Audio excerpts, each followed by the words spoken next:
Hello, everyone. My name is Donna Bishop, and on behalf of CAMH, welcome to tonight's, depending on where you're joining us from, webinar. We have people here from all across the country, which is absolutely amazing. We're so happy that you're here to join us in this really important conversation. December can be a really turbulent time. Amid all the celebrations, there can be anxiety around substance use for many reasons. So, tonight we're going to talk about a lot of things. We're going to talk about how to speak to someone who is struggling with substance use in a way that builds trust. And part of that will be gaining a better understanding about what's going on for them mentally and physically. We'll talk about how to support your own sobriety and recovery goals, how to recognize when it's time to seek professional help and what that might look like and what expectations and resources are, and so much more. Yes, this is being recorded, so not long after the event, you will be getting a link so that you can learn and take this in again. There's a couple of tools I just want to draw your attention to. One is the chat function. That is a public forum for you to respectfully engage with all the people on the call tonight. The other is the Ask a Question box. That is not public. That is where you can submit your questions at any time this evening. We'd love to know what's on your mind during the course of the event. While we won't be able to offer specific diagnosis or personal medical advice, we will be talking in very general themes about things that will benefit everyone as best we can. So please, please, please use that question box. As we come together from many different places this evening, we want to take a moment to acknowledge the land on which CAMH sits, even though we're not there physically tonight. It remains our responsibility to honor its history and its significance. We acknowledge that CAMH is situated on lands that have been occupied by First Nations for millennia, lands rich in civilizations with deep knowledge of medicine, architecture, technology, and extensive trade routes throughout the Americas. In 1860, the site of CAMH appeared in the Colonial Records Office of the British Crown as the council grounds of the Mississaugas of the New Credit, as they were known then. Today, Toronto is covered by the Toronto Purchase, Treaty Number 13 of 1805 with the Mississaugas of the Credit. This vibrant city is now home to a vast diversity of First Nations, Inuit, and Métis peoples who enrich our community immeasurably. CAMH is deeply committed to reconciliation. We honor this land through programs and spaces that respect and reflect its heritage. We embrace the healings of the ancestors, weaving them thoughtfully into our caring practices. We commit to building meaningful relations and partnerships with First Nations, Inuit, and Métis peoples, sharing this land and protecting it for generations to come. It is my pleasure to introduce you to Dr. Leslie Buckley, Chief of the Addictions Division at CAMH here in Toronto. A globally recognized addiction psychiatrist, she specializes in outpatient care for people with substance use disorders and is a passionate advocate for improving access to treatment. Dr. Buckley is also a leader in health systems and works to strengthen care pathways through collaboration and evidence-based practice for people seeking support for substance use. Dr. Buckley, I am so excited to have you join me here tonight and for us to have this really important and quite timely given the time of your conversation. Well, thank you, Donna, for the introduction and for being our moderator tonight.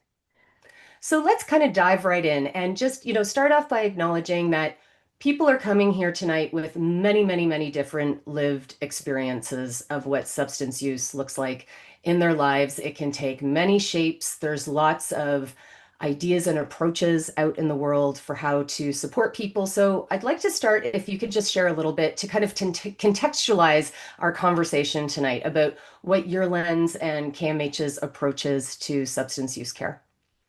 Sure. So that's a great place to start. First and foremost, when we're really in it with the people that we're working with. So, we've obviously chosen to be in this field and there's no pressure, there's no judgment when someone comes in to work with us at CAMH. We get the struggle. And so we sit down and go through a lot of questions with people And then, nearing the end, we start talking with people about their goals. And it's really, really important that, they're not our goals. They're the goals of the person who's coming in. And sometimes people have come in, because of urging from a loved one, or sometimes people are coming in just because they thought of it themselves. And they may be at, really different stages in terms of where they're at with thinking about their substance use. But it's one of the very few places where you can really, really talk about like everything you might want to talk about to do with your substance. So even though people may have made comments about someone's substance use, they've never really probably felt like such a safe, anonymous place to really say sort of what they're worried about, say why why they want to keep using their substance, why they don't want to keep using their substance. And that's really a great place to be, because that's change talk. So change talk is like gold. And there's something special about like things coming out of your mouth, turning them into words that like brings it to a different place in our brain where we're really, sort of like hyper aware. We can really think through things well. And there's two really big pieces when it comes to change that are really important. So the first one is discrepancy. So in order to sort of feel that urge to change, you have to see a difference of like sort of where things are and where you want them to be. And that's why it's so great to have those conversations and discussions. And then the second part is self-efficacy. So believing that you could do it. So those are, two pieces where we really try to get at, when we're working with people, and sort of guides our way through goal setting and the motivational work that we do. Well, and that urge to change is something I'm sure we'll touch upon in a minute. But before, I don't want to jump ahead because language, as you said, there was so important. And I just want to make sure that we're using language now that everyone will understand. So, what is the language that we are going to be using tonight? Do we still, like, obviously you're chief of addictions, but like, is Yes. addiction still a use that we word when we're talking about substance use? What is our most respectful and caring language? Sure. So, I would say a really popular term right now is substance health or substance use health. Addiction is still a word that's commonly used. When you get to talking about the official diagnostic terms, the old terms are still around. So you might hear, substance abuse or alcohol abuse, and then dependence. So substance dependence was sort of like a step beyond abuse. Abuse was when you're starting to see some consequences in your life, whereas dependence was really about when there was a lack of control. But in the new terminology, it's substance use disorders on the really sort of technical side. But when it comes to conversations that you're having with people or in your life, those are probably not the words that you'd use. I mean, you can think about a teenager. If you said, "I think you're dependent on cannabis," or "I think you're addicted to cannabis," you probably get a bit of a reaction. So a lot of times we like to use words like challenges, with a substance, or, I wonder if are you struggling a little bit with the substance, or do you think like the substance is getting in your way? So sometimes those just like more narrative words work better than the sort of formal words. Well, and it sounds like that's good for us to keep in mind, even after this call, because that openness of language, like I'm feeling a little softer about it, even just as you were giving those examples. So it might, create more space when we start to have these vulnerable and difficult conversations for both the person initiating the conversation and the person that we want to have it with when our language is a little more gentle. Yes, that's true. And that's why nights like tonight are terrific because, when we were designing tonight's talk, it's sort of substance 101. So, saying that like there's really a general knowledge that's great for everyone to know about substances, whether it's languages. We're going to talk about a lot of facts tonight, the new guidelines that came out, and just some tools for talking with loved ones and, red flags to be aware of for yourself or others.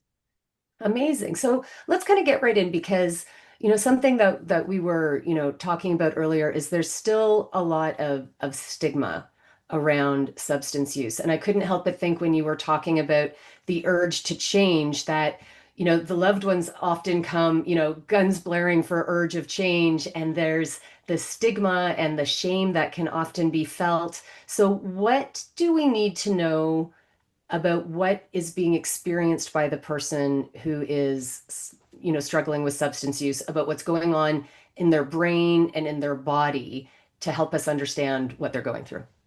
That's great because I think that is one of the best antidotes to stigma. And, even though stigma is getting better over time, I think there's more stories out there, there's more awareness. But we all know stigma is definitely an issue, and it really, really gets in the way of family relations or, somebody making a decision to access treatment. So let's talk a little bit about what happens in the brain. And I love talking about this with people I work with and their families because I think it really sort of clarifies why things can get so difficult. And really, in the last 50 years, there's been an explosion of knowledge in terms of what we know about the neurobiology of addiction. And bear with me because we're going to be talking about neurobiology here. But one of the first things that people realized was that substances come in, into the brain differently, sometimes orally, sometimes smoked. They all go to their own unique receptor. So alcohol goes to its own receptor, cannabis goes to its own receptor.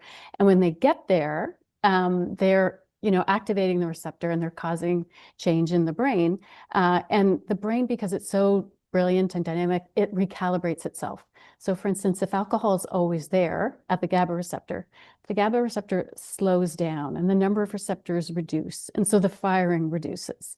And that's what tolerance is. And then when you stop, the drinking, if you've been drinking a lot, that's when you go into withdrawal. So that was the first piece that people understood. And then the second piece, maybe even more important, was understanding the reward pathway. So the reward pathway is something that we share, with all animals, and it's in the center part of our brain. So right in the middle, sort of in this deep unconscious part of our brain. And the reward pathway is responsible for all of the pleasurable feelings that we have. So whether it's laughing or a hug or delicious food or sexual relations, anything that gives you pleasure makes this reward pathway fire. And that's what makes the substances we're talking about today substances, because they actually also make that reward pathway fire. And the same action happens in the reward pathway where the brain recalibrates.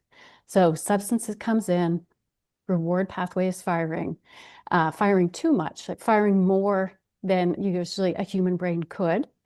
And so the brain, again, being smart, sort of recalibrates and sort of tones down the reward pathway.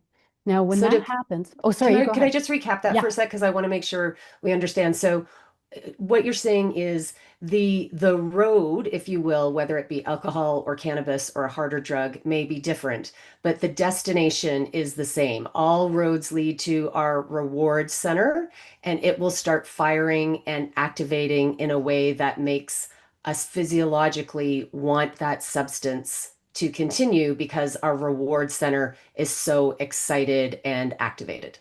Yes, and it's such an important part of human nature. And so it downregulates, and it's harder to feel pleasure from all the things you usually feel pleasure from. So, you might start ignoring your friends or activities that you liked, not, feeling pleasure from regular life. And it's only that substance, when things get bad, it's only that substance that will sort of bring you that reward again. And then you mentioned sort of learning and liking. So because dopamine is firing, that's what makes the reward pathway go. At the same time, we're learning and attaching. And some people, I think this is where we have differences in terms of people, who may find that they're struggling with substances and people who don't have, that same struggle. There's, what we think is that there's different learning that happens. And so sometimes I'll say to someone I'm working with, like, you're a fast learner. You attached and you learned about this substance faster. There could be genetic pieces there. And then at the same time that all that's happening, your frontal lobe, which is like your personal CEO, so it's sort of where where your planning is, your executive function, it starts to not do well because of the toxic effect of too much substance. So you've got all those things happening at once in the brain. It's sort of, I think it tells the story of what the person actually feels. Usually people are like, yes, that is exactly how I feel, but it also helps families to sort of understand this is biological. This is, something that is tangible to them.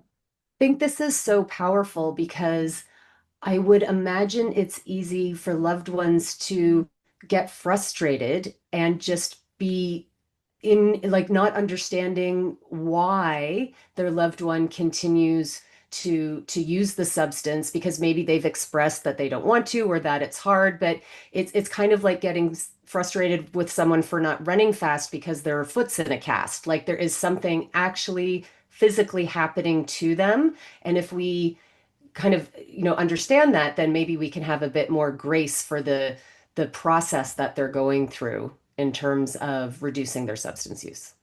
Well said. Well said. So it's the goal is to encourage the family to shift from how come you can't stop to how can I help?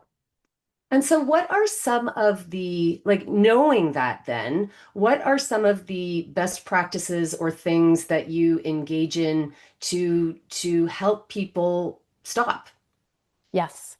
Yes. Okay. So, you know, first of all, we think about sort of reducing harms, right? So we think about that from different levels. So there's tertiary prevention, secondary prevention, and primary prevention. So we might be working with people, at all those different levels. And at CAMH, we take a particular interest in prevention, and there's a few really interesting programs like Preventure and Planet Youth people can ask questions about later.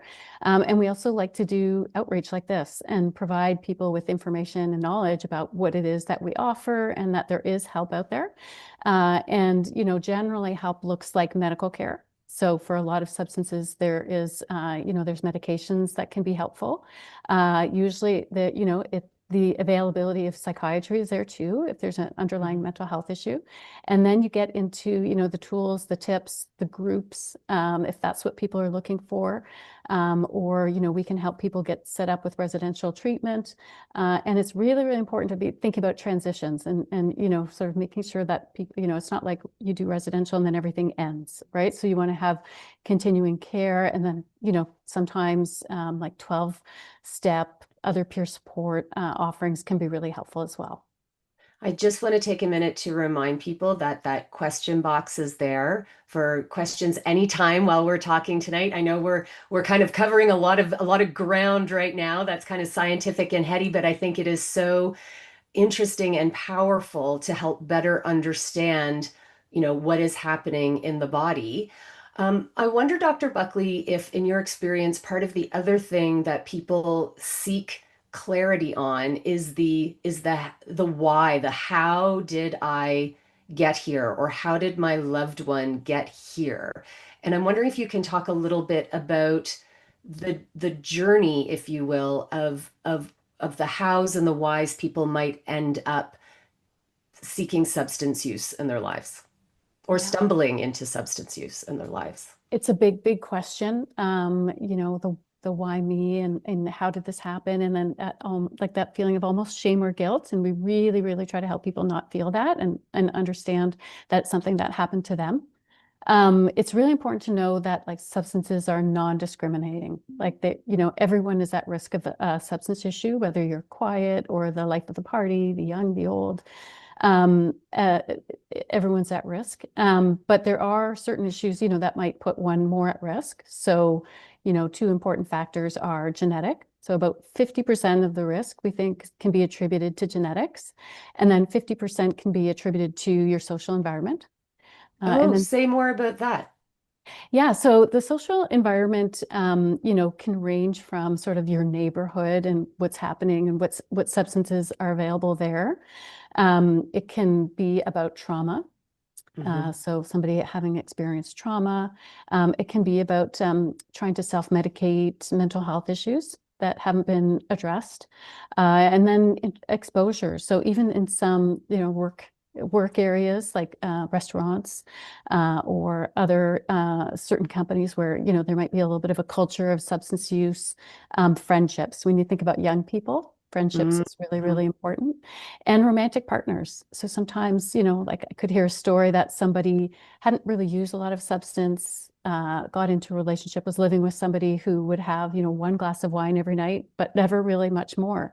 But this person who hadn't used a lot, just, because that exposure was there and because they had some kind of an underlying risk, it just really, really went a lot higher for them. And they really, really struggled with that. So it would, and you wonder if they hadn't had that exposure, would that same trajectory have happened? And a lot of times we see people really, really wishing they could go back to the Right. earlier stages, when they didn't struggle with the substance, wishing that they could, just use the substance socially. And that can be a real hurdle sometimes to getting the treatment that you need. And I imagine exposure is also when there is a medical issue, like maybe an accident, and something's been prescribed quite legitimately that then turns into something that becomes a struggle. Well, I'm glad you brought that up because that is really, really something that we should be talking about more. We just got some data that about 20% of youth who are using opioids actually started from a prescription Wow. that, sort of sparked a substance issue. So, for anyone out there who gets their own prescription or a loved one has one, just reminding them to be really careful with it. And maybe this is a good time to talk about the substances individually, because while they might all be, stimulating the same reward center, is it important to understand differences of the different categories of substances? Yes. So, each substance really has its own whole story. And maybe we'll start with alcohol. So, although we're, quite knowledgeable about alcohol and it's everywhere, and over 80% of people use alcohol each year, there's a lot of gaps in our knowledge. And recently, something that's helping that was people might have seen in the news, because it actually got a lot of media attention, was the Canadian guidance on alcohol and health, which was kind of first in the world, real push for reduced alcohol use. So it, Really? yeah, yeah. So it used to be the old guidelines said that you could have, 10 drinks if you're a woman safely per week and 15 for a male. And, the US, very, very similar numbers. I think there's 7 and 14. But then this recent guidance really pushed it down a lot, saying that there's, a lot of new evidence out there, and they put a much lower number on. So they said 0 to 2 is low risk, and then 3 to 6, there's some risk for increased cancer. Above 7, there's increased risk for all those things plus heart. And really said, every drink matters. And I think that got a lot of attention, and reminded people that there are, risks like liver, heart, peripheral neuropathy, mental health issues that can, be related to alcohol use. So there's been, yeah, I think a lot of action in that area. Well, and I imagine alcohol can get a bit tricky for so many reasons, but the fact that it is so socially acceptable, um, kind of adds to the mix of how tricky it can get. Yes, definitely. And at the beginning, you brought up the holiday season, and so it's a perfect question for right now, because one of the reasons why it's trickier in the holiday season is just all the exposures. So people are busy, stressed, but also they're at events, and a lot of those Yeah. events have alcohol there. And one great thing to think about for everybody, and I kind of want to sit down every young person and every adult and just like have this one conversation, is about just like how to be careful with a night of drinking. And I'm not talking about like dependence or using every night, but even just like, going out to a party. I'm thinking of a young person right now, and how you want to just give them a little bit of, tips and a little bit of a toolbox. So one part of that toolbox is to have a plan. So, nobody really plans to like overdrink and get sick or do things that they didn't want to do. So, instead of just kind of going out, hoping, seeing what's going to happen, someone keeps filling your drink, actually go out with a plan or a number and think, okay, well, I don't want to have more than 2 drinks tonight, or I'm out for 5 hours. I'm going to have, 3 drinks, or whatever your max is going to be that you think is a safe number for you, and then really try to stick to it. Being very Um, conscientious about how we're entering the situation. yeah, so like a little bit of advanced planning, I think, can really, really help and just get you like on a slightly different wavelength, instead of being so passive with the intake. And then thinking about potency. So, of course, like wanting to reduce potency. So liquor is the most potent, and I always suggest never having a shooter. It's not really a good idea. And then, or even shifting to beer or light beer, and then alternating drinks. So trying to like have a little rule that, after a drink, you're going to have some water or a Diet Coke before you have your next drink. And that's just going to slow you down. And then just keep thinking about slowing and nursing your drink. So it's kind of like a goal of having less to drink. And then even the type of alcohol. So if you love red wine, have white wine, and you might be more likely to have less. And then even just thinking about alcohol-free events. So during COVID, we couldn't get together with people. So Yeah. I know I went out for a lot of walks with my friends and it was so healthy. It doesn't always have to be a dinner party with drinks. There are other, trying to think about socializing in different ways. And then the last tip, maybe the best one, is leaving. So if you're starting to feel some discomfort or you feel like you're going to overdo it, if things just aren't going well, I think especially young people forget that they like have that option to just go. You don't have to say goodbye to anybody, unless somebody would be worried about you. But yeah, just take a cue and you can leave. And you can leave. I love that. And what about, let's move on to cannabis so we can get through the other kind of categories of drugs or of substances because, Canada, we have gone through this change where cannabis is very available. What do we need to know about that substance and what are you seeing in your practice that would be helpful for us to know? Sure. And, this is a great one, Donna, because people, say my age, may not have as much knowledge about cannabis because it wasn't legal, it wasn't as available. In the 80s, that was sort of when the frequency of use was sort of at a low point. And as you said, it's been legalized recently in 2019. And before that, it was medicalized. And that was sort of 2013, 2014. When it was medicalized, it shifted the belief about cannabis, being harmful. And that was Right. one of the important factors that's related to whether you decide to use cannabis or not. So it seemed healthy. Oh my gosh, it's, being used as a medication. And I think that changed attitudes a lot, even before it became legalized. And what we see actually, if you look at CAMH has a study called the Monitor that looks at cannabis use over time. And it goes all the way back to the mid 70s. So it's, about 10% all through the 70s, like goes down 1%, up 1%, a little bit, going through the 90s, going through the knots, the zeros. And then you see in about 2014, it goes from 10% like to this climbing up 12, 13, 14. And then it's about a hockey stick to over 30%.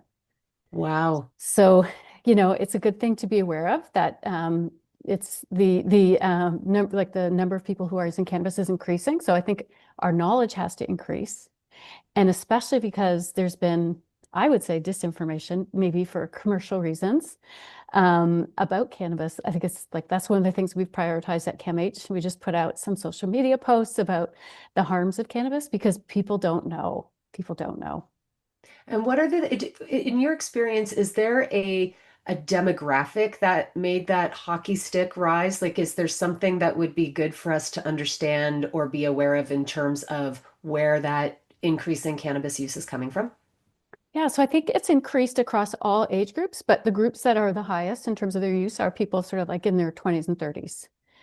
I have some teenagers in my life, and they talk about the bathrooms in their high schools being a popular place. The bathrooms, it comes up so much. It is, yeah. And that's actually a really important change too, Donna, because if you couldn't use the bathroom when joints, were the most popular way of using cannabis because joints really propel a lot of smell and smoke.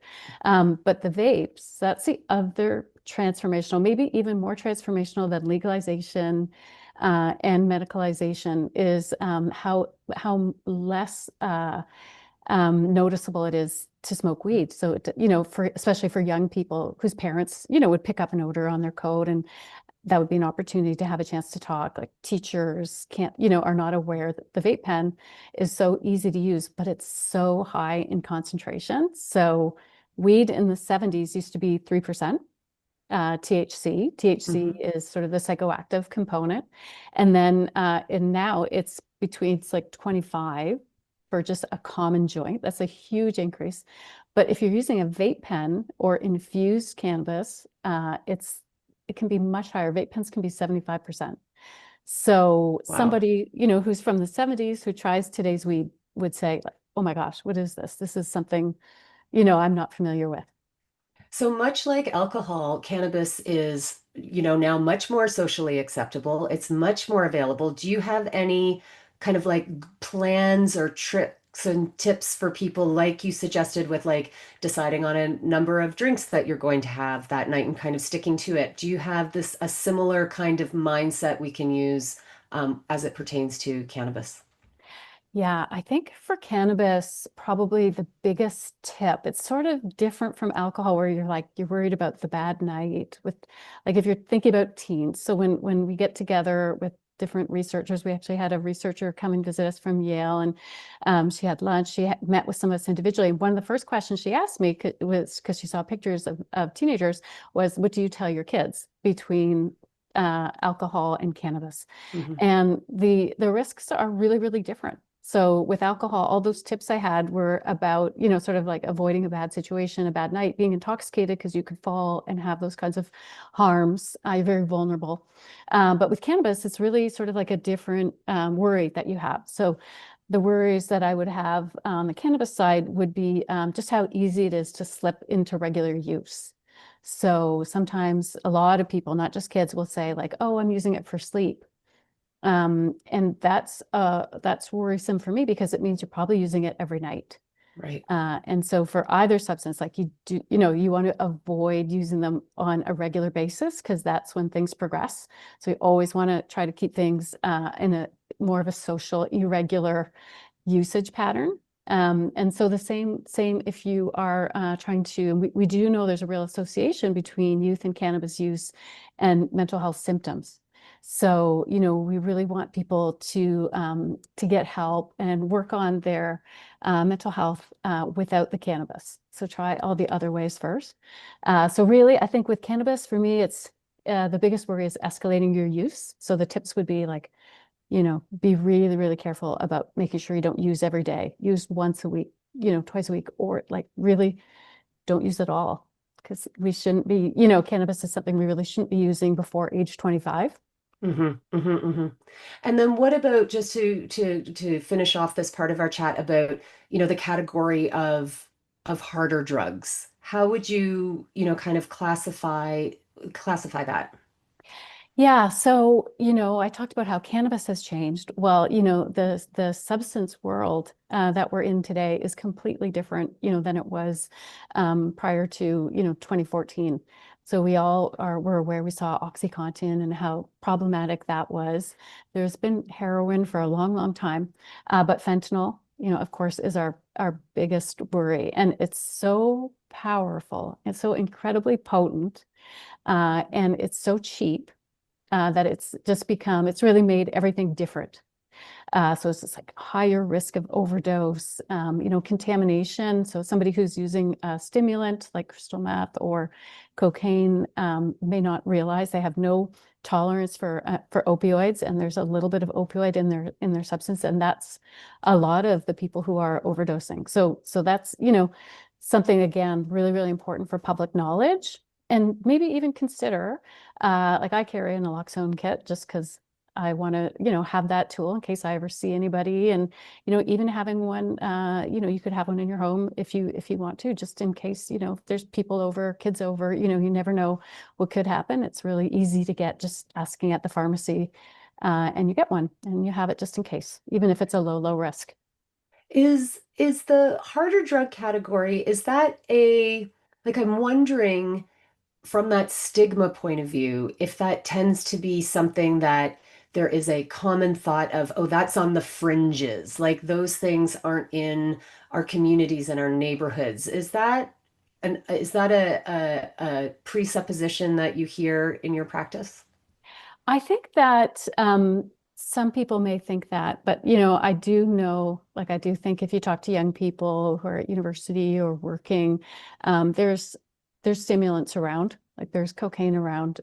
It's not incredibly uncommon to bump into, even if you're not seeking it out. So that's always an important factor. Do you have to seek it out, or could it like bump into you? And that, again, that's one of those exposures you don't want to have. So it's present in terms of how it impacts treatment. Sometimes people really like to have treatment with their own substance group. So we actually see that with cannabis. So we have a cannabis clinic, and people really will say like, oh wow, like we're all kind of talking about the same problems and the same challenges giving it up and the same tools we use to do it. So that's, I'd say if there were, I don't think anybody judges anyone differently for their substance in our world, but I think sometimes they like to have the same, they like the commonality. So we've got like a nice piece of, greater understanding. These, tips and what we've been talking about just now is in the name of prevention, like how do we help prevent substance use?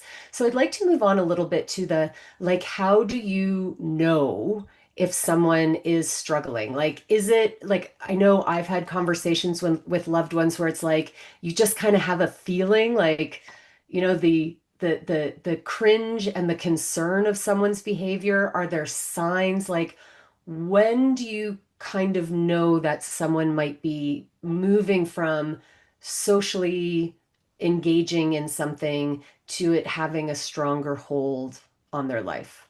Because I think that Yes. leads into then the third piece, which we'll get to, is the then how do you talk to them about it? Yes, of course, of course. So I think it really depends on how close you are with the person. So when you're living with someone, you obviously like have such a close-up view, but it doesn't mean you know everything. That's for sure. And certainly when people feel like they're struggling and they don't want other people to know, then they start to, sort of like keep it under the rug and hide to some degree. So sometimes people would be very protective and not in terms of not wanting people to see. And then sometimes it could be someone you know really well, but doesn't live with you. And so you're catching little glimpses of them and you might get like a little sign here and there. Um, but a few things that could be, to look out for are, just changes. So Mm. if you see changes in, somebody's energy, their um, uh, struggling with things at work, they're having interpersonal problems. You might see the amount, like the amount is often probably the best indicator. So especially if you're living with someone, you can see the amount increasing. You can see, maybe just irritability would be a very, very common sort of side effect of a lot of different substances. And then sometimes people will actually talk to you about it or kind of, sometimes joke about it. Like, oh yeah, I'm gonna, have a bunch of drinks tonight. It might give you an opening to just sort of like ask a few more questions. But it's really, really hard to tell from the outside. It really is. I'm wondering then about the starting these conversations because they can be so they can be so scary. Maybe it's someone you love and you're worried about them leaving or the jeopardy it'll put the relationship in. So I was thinking we could maybe start with like a little bit of a scenario and kind of use that as a starting place to talk about the hows of the conversation. So we're moving into the holiday season. There are lots of family gatherings, and my Aunt Pam, when she comes over, she drinks a lot.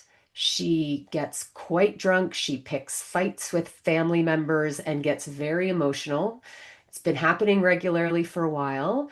And I've got two kids at home, and now I'm starting to get nervous about how this is going to impact them.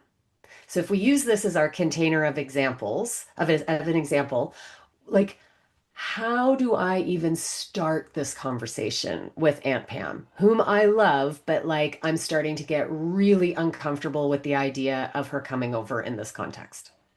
Yeah, so this is it's a great example you've chosen, and it's one where there's a problem, right? So you don't know how deep the problem is, but you can see there's definitely something going on that's a problem.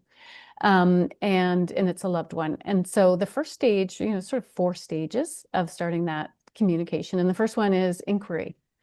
So really, really gently, this is, just calmly and, at a time that you think is a good time to do it. You just bring up the idea that saying like, oh, have you, and you can focus rather than on control, because that's where people sort of get a little more closed up. Like, no, I have control. Don't say I don't have control. You might want to talk about health concerns. That's like a Okay. little bit easier to talk about. So you could say, okay, just wanted to inquire to see what you think. If you're feeling like you're struggling at all with alcohol, or if you have any, worries about the health concerns. Did you see the new Canadian guidelines? What do you think about all that, Aunt Pam? You And might if have. Oh, go ahead. No, no, no, continue. Sorry, go ahead. You might have that conversation once or twice. And, if she says, like, yes, I do, I do think I've got a decrease, then you've started something. And what do you do when Aunt Pam is maybe not so receptive to talking about either the health concerns or, anything around, the idea of when alcohol comes up? Yeah. So the hardest position is if she's mad at you, because Right. that anger and that like pushback is a sign of like, don't go there again. Like we're not talking about that. Don't go there again. So you really feel like a bit stuck and frozen out. But you could also get a like, no, like a just like a move on kind of, nope, it's all good. Oh, don't worry, you're so funny that you care about these things. You're so careful. I wish I was as healthy as you, but thanks, I'm all good. So you could get the brush off. Or you could, as I said, kind of like maybe get a little bit of a response, but probably most of the time you get one or two. It's hard, sometimes you get three, but on the very first conversation, like it takes a little bit of time to break through. So being prepared that it's not a one and done conversation, that once you open that door, having the expectation that this is a conversation that you will very, very, very likely have to have in some form or another many, many, many times would be a helpful mindset to have. Yes. And then you can feel like, okay, because you might feel like as a helper and a family member, like you feel like you need to address this to see if she needs your help, right? So you can know that you have started and you have tried and that it's a work in progress now, not just something you're worried about yourself. And what about, so there's gonna be two final kind of like pieces of this. So let's say that Aunt Pam has, we've had conversations where she has said, yes, she would like some professional support. What does that, and I'm appreciating that this will look very different for very many, many, many people, but how would you kind of describe generally for us what that next step might look like if someone says, you know what? Yes, I am ready to look at my substance use in a different way, and I'd like to talk to someone professionally about it. Yeah. So sometimes someone will say, like, if I can't control it myself, I'll talk to someone. But a lot of times people think they can do it. So they might say, okay, you know what, Donna, that like I'm glad, it's good that you brought it up. I'm trying to cut down. I think I can do it. And there could be like a really long period where they're saying like, no, it's better next time Aunt Pam comes over, she might be just fine and she'll be a lot more careful and you don't see any signs. But it could be continuing. And then that's where sometimes you get into the territory of hiding the truth. Some people would say lying, like, oh, you're lying about your use. And this happens a lot with couples. It's like, Right. oh, you said we talked about cannabis, you said you were quitting. And then like, I just saw you walking the dog with a vape pen. And so that can be really hard, whether it's an aunt or, a close partner. So the trajectory often is a little slower to accepting the outside help.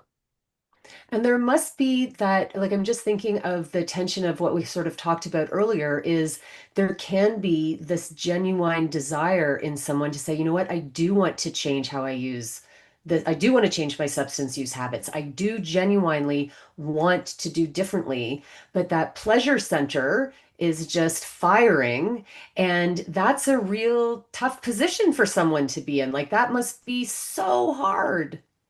That is so hard. That is so hard. That is the tough, tough position. And, someone like when it gets to the extreme, someone might say, like, oh, you're choosing your substance over me. Right. um, if things have really progressed, but that's not how the person sees it. It's just like, no, I want you and the substance. And it's just so confusing for the person. It's a really, really hard position between two people. And, I just want to let people know that we are going to be opening it up to your questions very soon. So please use that question box so that you can pop your questions in there if you would like. But just, completing this scenario with Aunt Pam, Dr. Mhm. Buckley, I have kids at home. I am now aware that they are old enough to be paying attention and see how Aunt Pam behaves when she's over. Maybe I'm nervous about how she'll talk to them or what that might look like. How do I talk to my kids about Aunt Pam? Because I love her and I don't want them to, be afraid of her. But how do I start that conversation with them? Yeah, so it's great that you do have that conversation with them because they're seeing it and kids, we all know how smart kids are and what they notice. So the kids, probably know, depending on their age, even if they're, 8, right?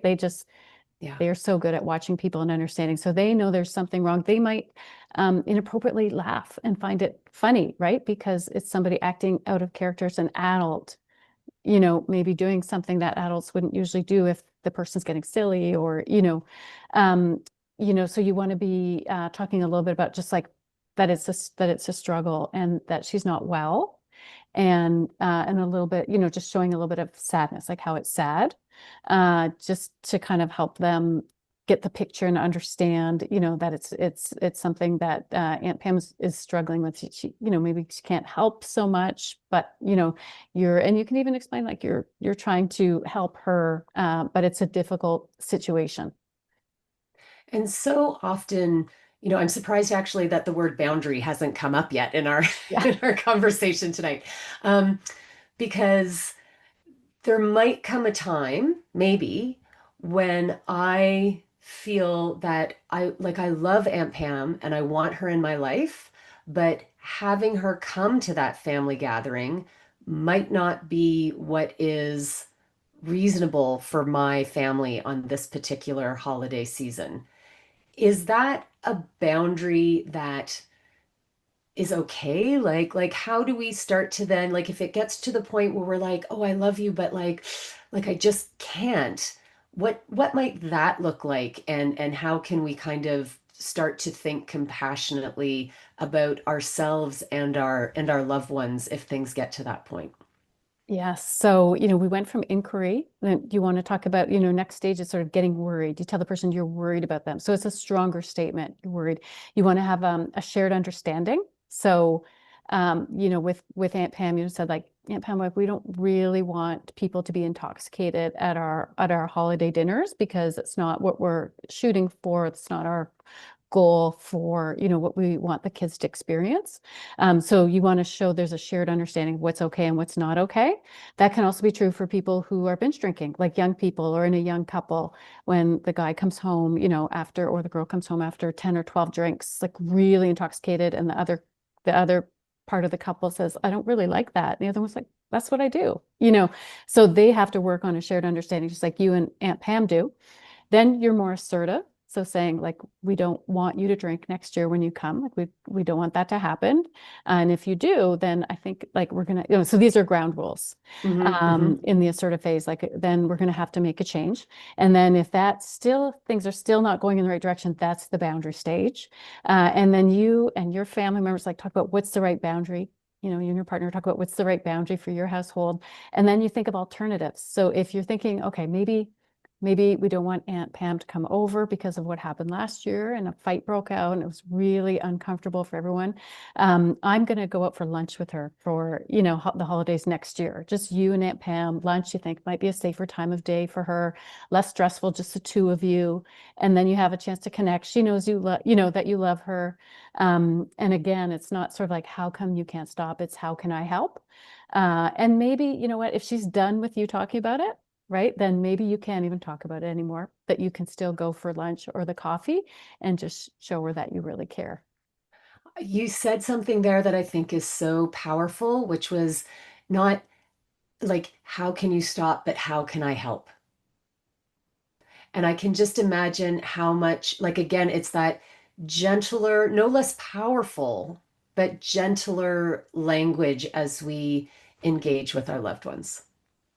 Yeah, and more accurate, right? Because that's Sure, actually what true. they need. They don't need your frustration or disapproval. They really, really need your help Though because it can be most people want to so stop. easy to slip there, Dr. Buckley. Like, it can be so easy because you're just so frustrated and you love them so much. And we don't want them to know that, like, the disappointment can come so easily, I think, because the care factor can be so high.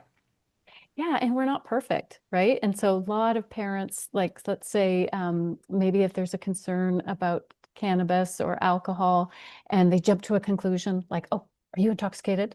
You know, that happens to people all the time, you Yeah. know, who are trying to quit or reduce, and that's so hurtful. But it's also so human on the parent who really cares and is so worried, right? So it's like they can't contain the worry, and it comes out like with an irritability sound. And so, you know what? Like you must make mistakes too. And so the best thing to do is sort of just maybe when you feel a little bit better, it's like, just apologize. And it's like, okay, I didn't really mean to do that. It's just, and then explain why. It's just I'm so nervous and, you know, because I care so much about you and I'm sorry for that mistake. It sounds like that also there is a philosophy that you've kind of been sharing with your work at CAMH that sometimes it's a gradual descent of use as opposed to a, cold turkey language like we used to use. And that might be a powerful mindset for people to remember that sometimes for people it is a gradual reduction as opposed to a complete stopping. Yes. So everyone other than the person wants the immediate stopping. Right. And the other person, often a lot of the journey is like testing. So it's like, okay, like, see, I just had a month without alcohol. Like, you know, this is great. And then there's a voice that says like, well, then you don't have a problem. You know, go ahead and have another drink. And that can be like a tricky thought that comes into the person's head. Or the person, you know, is just thinking like, okay, no, like maybe I'm drinking too much, but you know, I can cut back. You know, I'm going to cut back a lot. And so it's like we always feel like cold turkey. There's some evidence cold turkey works better, Hmm. but the person like has to, I think, almost go through a process of trying reduction for a lot of people. Some people are just ready to quit. Oh my gosh, it's been, you know, they're sure. Other people want to go through this process of reduction. And so we're always like really upfront about it. It's like it's hard to reduce. It's really, really hard to reduce. But we're aligning and we're like, let's see how it goes. And you know, and stick with us, right? And we have a lot of reduction tips as well. And we'll just keep assessing it and see how it goes. And we're here, even when somebody is in recovery for like they can have a year. It's recovery is not linear. Right. So there's like trying and failing and trying and failing. So everybody's got a different journey. Well, and let's shift the lens for a minute in terms of that journey. And what if the scenario is that, I am in recovery, someone listening right now is in recovery, and they maybe don't want to, have all the conversations when they go out about their sobriety and what their goals are. Maybe I haven't been really honest with my family, and these have been like, I'm holding this goal very close to my heart.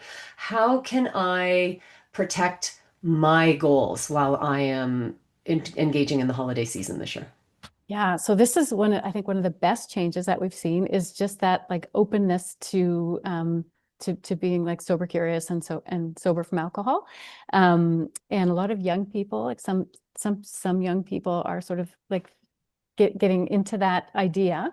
And so, you know, you don't have to say anything to anybody, right? So I have friends who have been very upfront and just like, we know they're people who don't drink. We've never offered them a drink because they've, you know, told us that.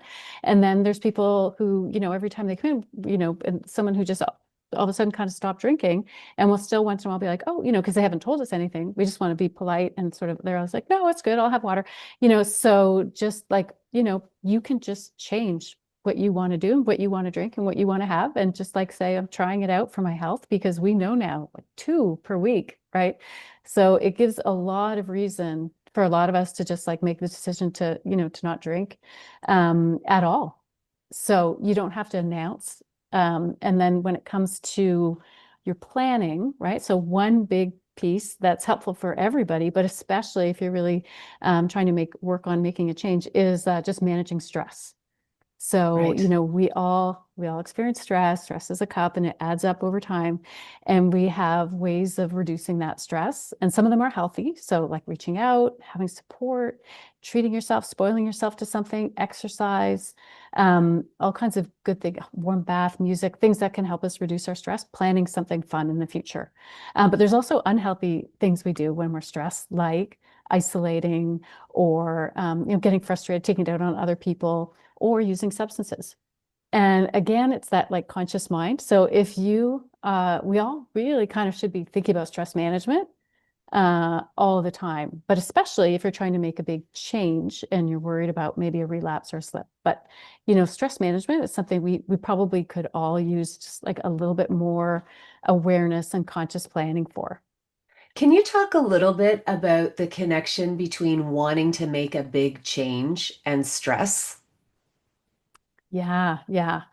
So I would say that when someone is making a change or is in the process of making a change, one of the biggest reasons for a relapse is stress. Because stress can, just throw us off. It can change our mood, and all those things, are like a pathway to substance use, which kind of is just a huge avoidance, option. And then it also throws off, like, again, our brain chemistry, right? So the triggers and the cravings just might get a little bit heavier, and then our executive function is a little bit poorer. So we're just a little more at risk. That's such a powerful thing for us all to keep in mind. I think that's a good global kind of understanding for us to have. Dr. Buckley, when do we know we need to get help? Like, how bad does it need to be for us to turn the lens inward and say, I think I might need help, or if we are observing a loved one? Yes. So I think people know. A lot of people know for a while that it's there, but you just don't want to believe it because it's a substance that you feel is like, so you're of two minds, right? Substance, you might feel like it's helping you get through difficult moments.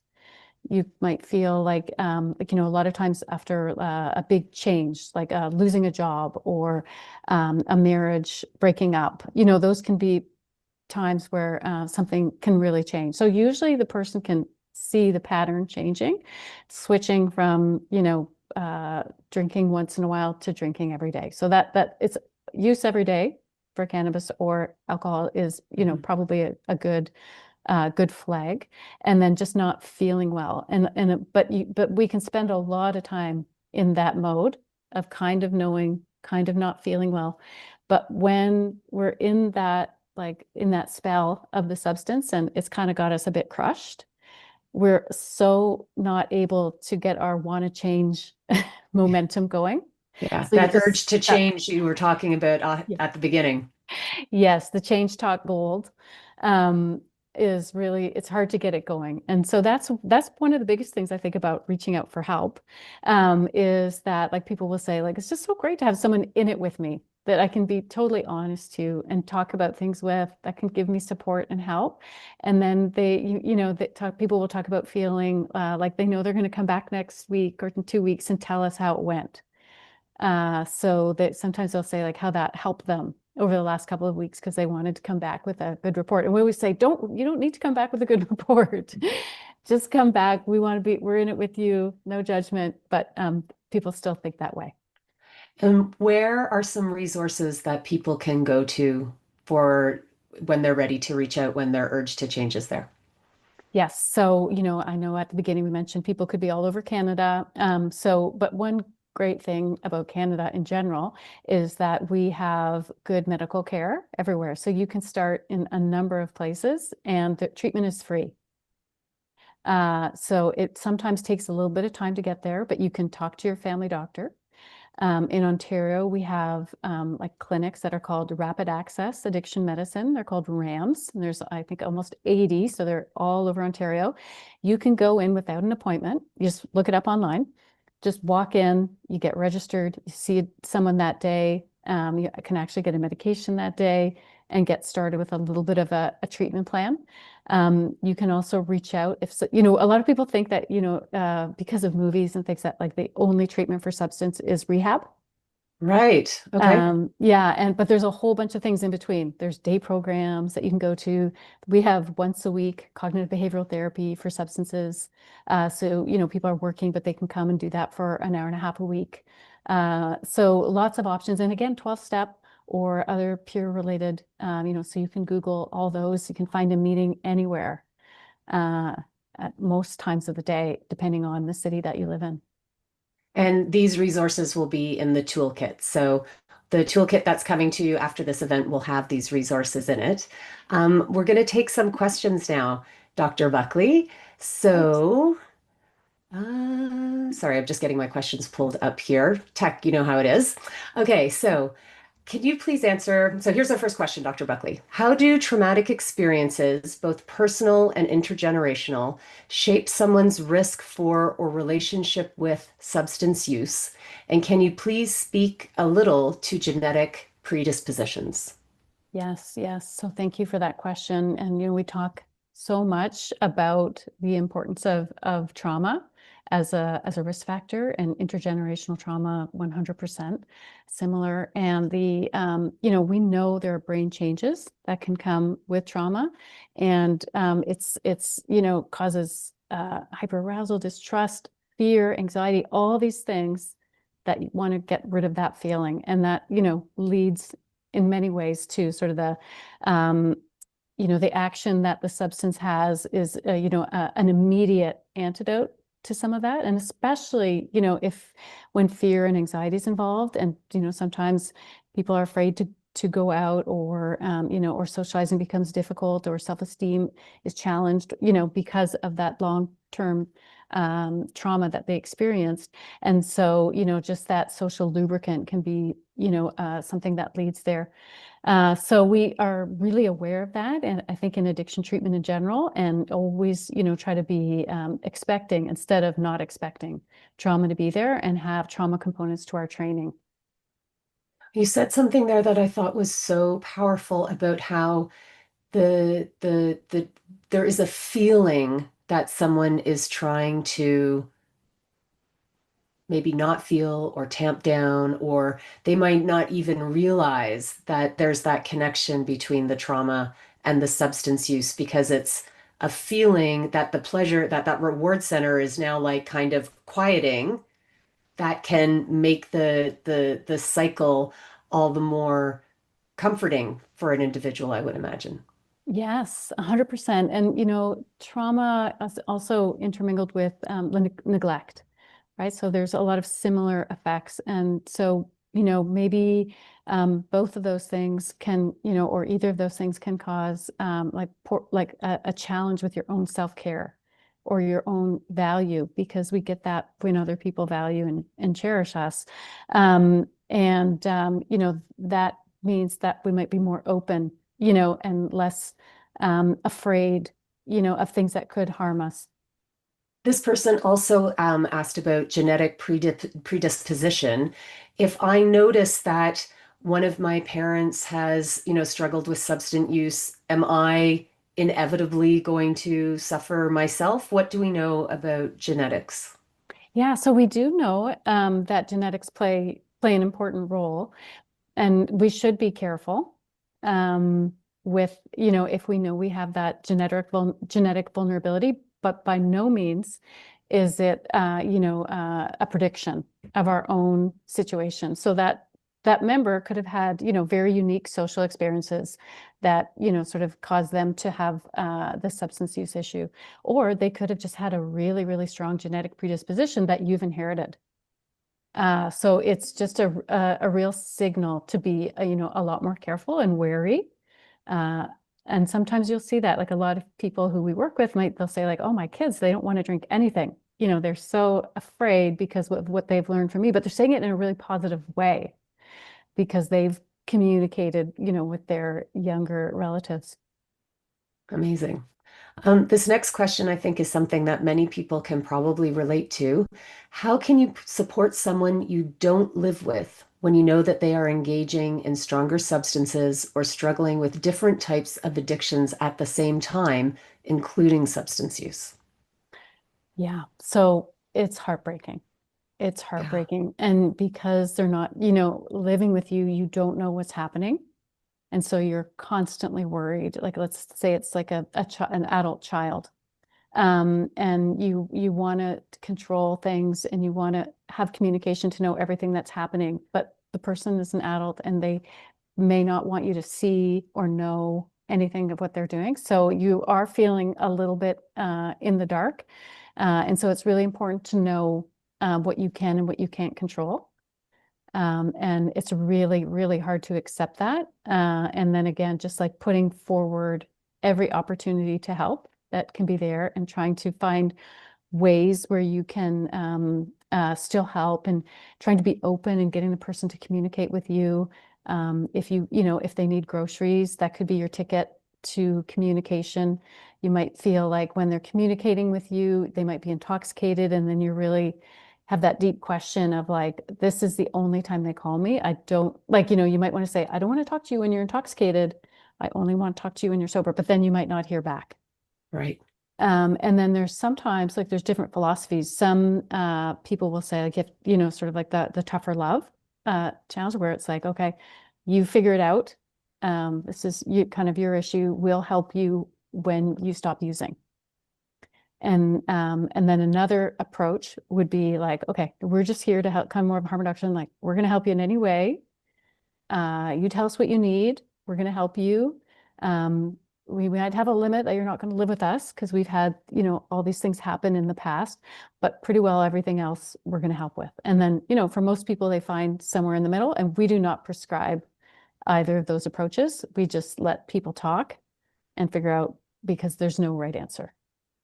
I get the sense from this person that they would really like to help someone that they are close to, but who, is not in their, immediate household.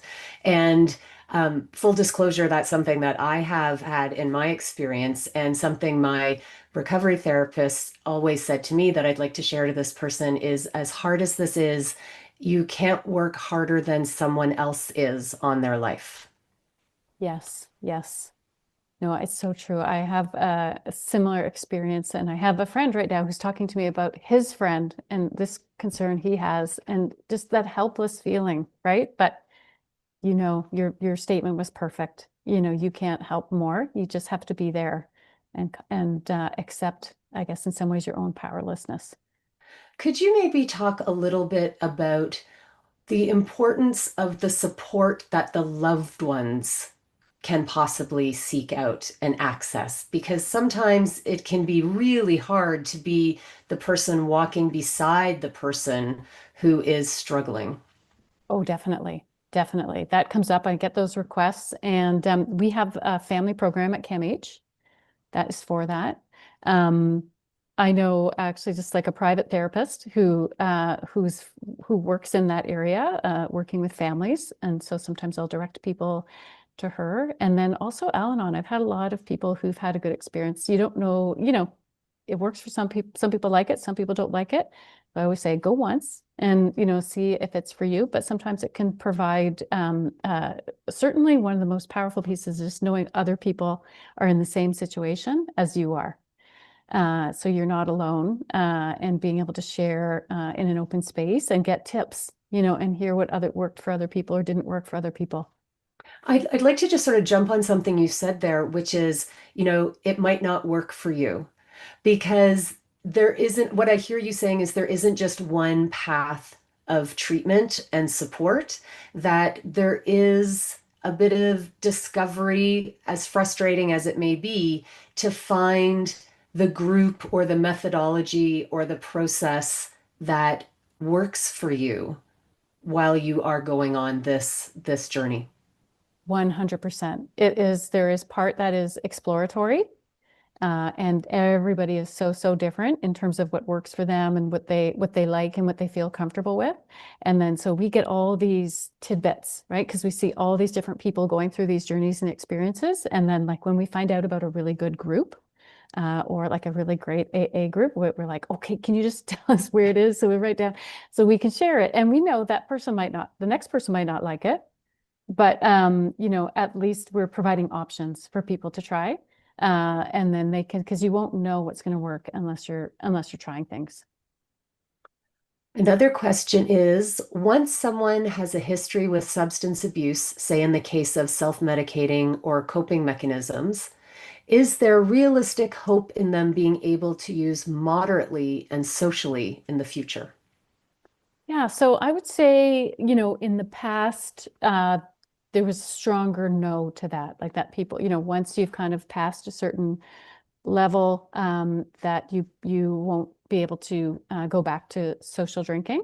And then there were some researchers actually here in Toronto who worked on a program called controlled drinking, where they tried to help people who may not have been severe, but more sort of like moderate, in terms of struggle, reduce to controlled drinking. And it frustrated the addiction community because, as anyone knows who is really battling and has chosen abstinence, just to hear someone talking about controlled drinking Yeah.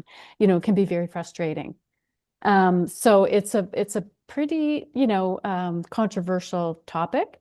And again, we sort of don't just fall in one camp or the other. We basically, as I said, kind of go with what the person says, but we're also honest, like when it's not working. And that's why we hold on with the reduction and be like, okay, it doesn't seem, you're not really decreasing the consequences that you're experiencing. We wait for them to tell us that, right? Not necessarily telling them, but we try to find a nice mix between sort of being supportive with what they want, but we also do say what we see.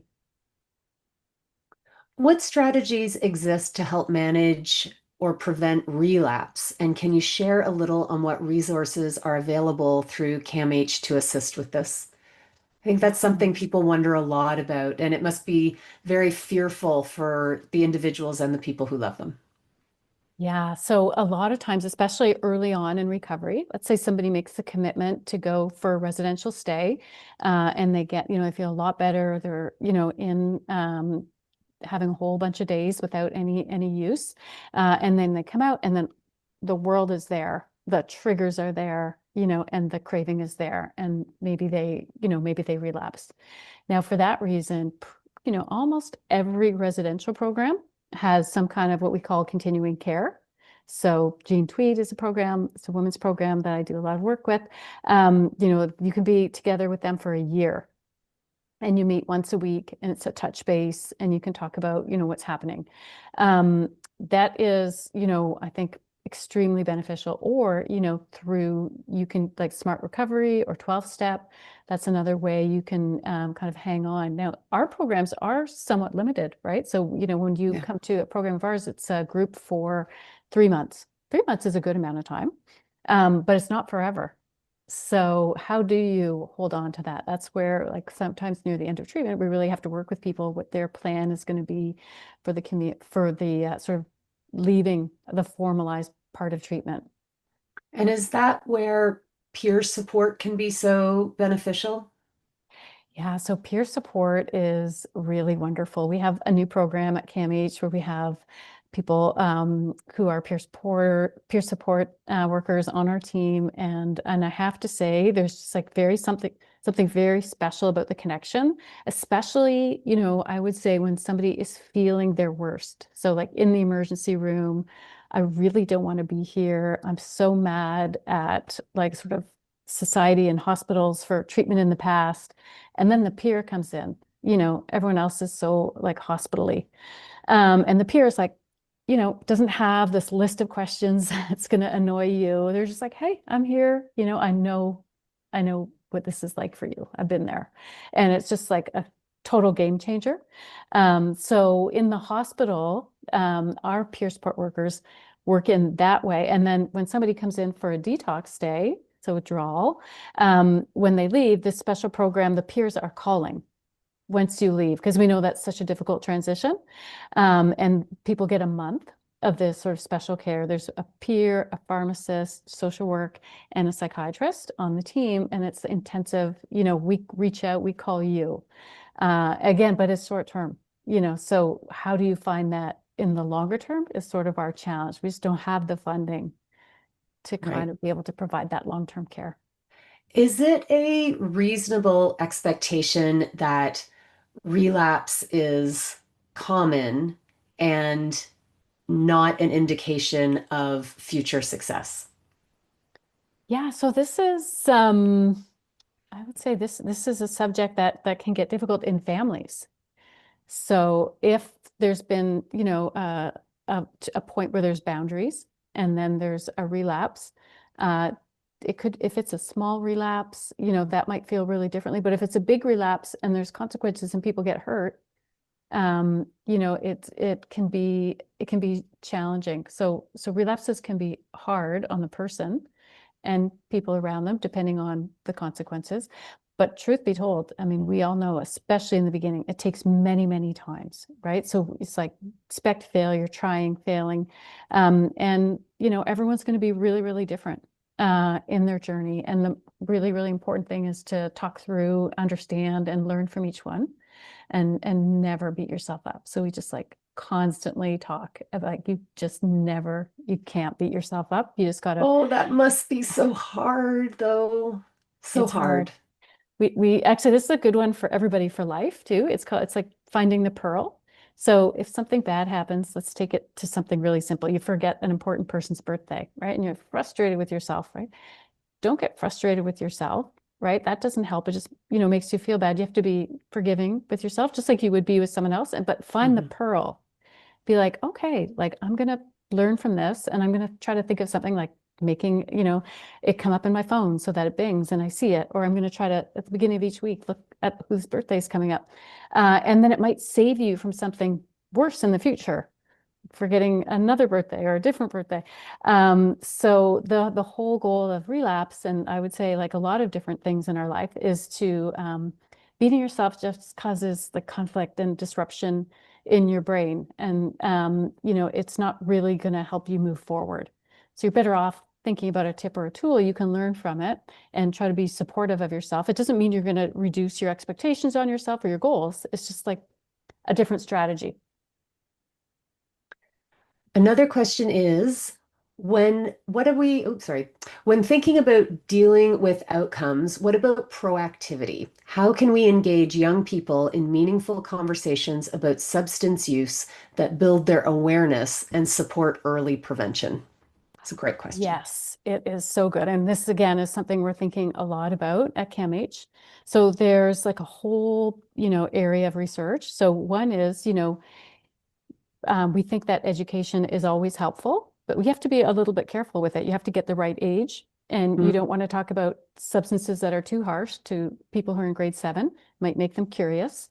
There was one study that showed if you talk about alcohol and cannabis at a low use school, might increase their use. If you talk about it at a high risk school, it might decrease their use. So just being mindful of being careful about it. And one of the areas, and again, this is sort of like thinking about if you have kids and you're talking to your teenagers about use, you can also customize it a little bit to think about like if you have major mental illness in your family. Um, my husband's aunt has schizophrenia. So for instance, I'm going to tell my kids that, and they're going to be more aware that that's a higher risk for them. Or, even talking about substance use in the family, that's a really helpful, thing to share with someone. And then, just helping them day to day. So with binge drinking, for instance, I think a lot of parents are struggling with that. And, it seems like it's part of the culture, in certain friend groups. And so it's definitely happening, and people may not seeing it, young people might not see it as a problem, but the parent might be worried about it. And so it's just like little reminders without being judgy of just like some of the tips that I talked about, and just saying like, just remember, just like think about what you want out of the night, And and just helping them be mindful about, the importance of connection, and then trying to do things that so you can sound like I probably with my own kids probably sound like a broken record a little bit, but I do remind them a lot of, even if sometimes they're around, be like, just be careful with how much you drink, you know, does it work? Not yeah, sure. be safe, Um, make good choices. Make good choices. That's, yeah, just that, even just that one word, make good choices, just reminding them that they have choices. That one statement reminds them of they have choices. Is there a, and realizing this isn't like a, hard and fast kind of rule, but is there a sweet spot that we kind of understand as a good time to start talking about substance use with young people? I think every kid is really different in that department, like in terms of their maturity level, in terms of what they're seeing around them. Whether they're, as soon as you get the idea that their friend group, you kind of, I don't know, somehow little tips and clues come in that something has changed in the way they're socializing and the substances you're using. So that's probably an indicator. Talking to other parents, like that's how you get a ton of information.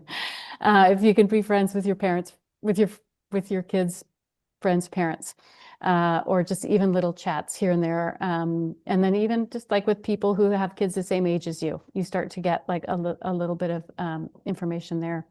I should have mentioned, with the last question about like prevention programs that exist, there's two that are good prevention programs. One's called Planet Youth that just got some federal funding. And the whole purpose of Planet Youth is to provide a lot of activities that involve interactions between adults and youth and sort of give them connection to their community.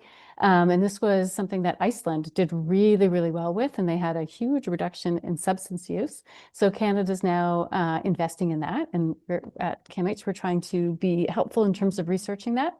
And then something called Preventure. And what's cool about Preventure is it goes into schools, and it first of all, it helps people get sort of a customized approach, which I think is really effective for young people for sure.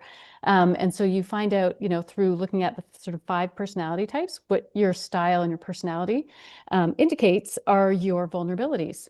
And then, so it could be, whether it's anxiety or impulsivity, and then you get customized tips about sort of how to manage that and what to be aware of. So it's kind of new and it's cool, but I think that it would be, really great to have that insight as a young person. That is Especially, very, very interesting. yeah, We have time for one more question, and it's one that I think is good to give a bit more context to. This person asks, you mentioned that RAM clinic earlier. Can you share a bit more about what happens when someone visits one, and maybe even a little bit more about like what do those early stages of going to make change look like? yeah. So it could be a talk with your family doctor, or it could be the RAM. So let's talk about walking. And I've talked a lot about CAMH, so I'm going to talk generally about any RAM. Basically, they all function a little bit differently, but you go on the website and you find out, it tells you the hours that it's open. And you go in there and you don't know exactly what to expect, but there'll be like a nurse, there'll be a physician there, all people who like, this is again, as I mentioned earlier, it's like, this is what they love to do. This is their work, and they want to hear your story, and they want to provide you with options. Now, it's not like you're going to get into residential treatment right away, because that frustratingly takes a lot of time, and wait time for that. But it gets you started on the road. It gets you perhaps started on a medication. So people don't know it necessarily, but we have good medications for alcohol, and opioids, unquestionably. If you're even thinking about, going for help with opioids, go to a RAM tomorrow, because there's a lot of medication options for opioids too. Dr. Buckley, thank you so much for this conversation tonight. Thank you for your warmth and your candor and your expertise. I know I learned some things. I think all of us, are a little more empowered and secure in some knowledge about what might be going on with the people in our lives. So thank you very much from me and from everyone listening. I want to thank all the people who are helping behind the scenes at CAMH to make this event possible for everyone. It literally takes a village. So thank you, thank you, thank you.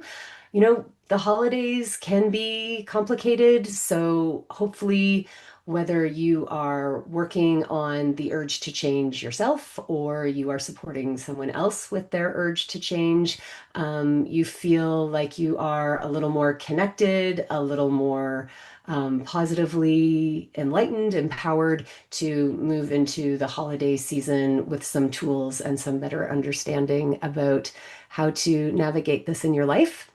There will be the follow-up toolkit with the resources that Dr. Buckley talked about, as well as the recording of this webinar. And CAMH is committed to no one left behind. And what that looks like is that every gift at CAMH goes to help ensure that more people and families get the support they need when they need it. And finally, before you go, There is a survey that will pop up on your screen. If you could please take a minute, it'll only take a minute, I promise, to fill it out. And what that does is it really gives us such valuable feedback in order to make these events even more meaningful the next time. So thank you very much for taking the time to do that when we're done. Um, Otherwise, Dr. Buckley, thank you very much again for being here. Donna, thank you for taking us through it. It was you were a huge help to me, and it was really, really lovely to work with you. Thank you so much. And from everyone at the CAMH Foundation, wishing everyone a very healthy and happy holiday season. Have a good night.